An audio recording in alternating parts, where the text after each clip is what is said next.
Hello, and welcome back to the hottest topics. Today, we have an important topic to discuss that has gained significant attention in recent years: white fragility. In this video, we will explore how deeply rooted and often ignored racism is in our society. Before we dive into white fragility, let's first acknowledge the undeniable fact that racism exists and has existed throughout history. It is not an isolated incident or a problem of the past. Racism is deeply ingrained in the fabric of our society, and it continues to shape our lives today. Systemic racism, also known as structural or institutional racism, refers to the way that our institutions and systems perpetuate racial disparities and unequal treatment. It is not just about individual acts of prejudice, it's about the policies, practices, and attitudes that sustain racial inequality. Now, let's talk about white fragility. The term white fragility was coined by Robin DiAngelo in her book of the same name. It refers to the defensive reactions and discomfort that many white people experience when confronted with discussions about race and racism. DiAngelo argues that white fragility is a product of social conditioning. White people have been taught to see themselves as colorblind or not racist while simultaneously benefiting from a system that privileges whiteness. When confronted with their own privilege or implicit biases, they often respond defensively to protect their sense of self. White fragility manifests in various ways.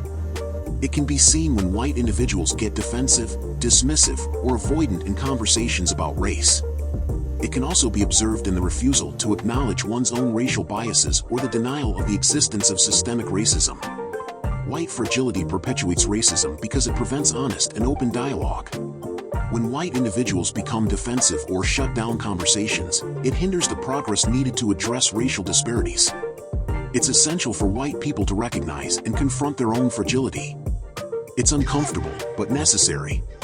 By examining their biases and understanding how racism operates, they can become better allies in the fight against racism. The deep-rooted nature of racism requires us to go beyond individual acts of kindness. It demands structural and systemic changes. Acknowledging white fragility is an important step towards dismantling racism and creating a more just society. So, what can white people do? First, they need to educate themselves by reading books, articles, and listening to marginalized voices. They must engage in self-reflection, challenging their own biases and assumptions. Additionally, white people need to actively listen to people of color and support their initiatives for racial justice.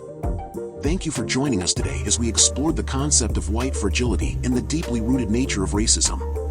Remember, confronting racism requires uncomfortable conversations and introspection. Let's work together to create a more inclusive and equitable world. Please like, share, and subscribe for more content on social justice issues. Until next time, take care.